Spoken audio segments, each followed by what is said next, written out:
Hello दोस्तों, welcome to my YouTube channel. आपने HBC system के बारे में सुना ही होगा। आइए जानते हैं ये क्या होता है।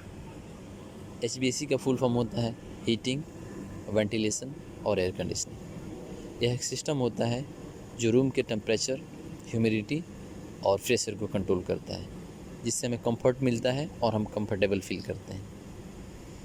एसी, चिलर, वीआरएफ या पैकेज यूनिट, ये सभी एचबीसी सिस्टम के ही पार्ट्स होते हैं। यानी एचबीसी सिस्टम वही सिस्टम होता है जो हमें हीटिंग, कूलिंग और प्रेशर देता है।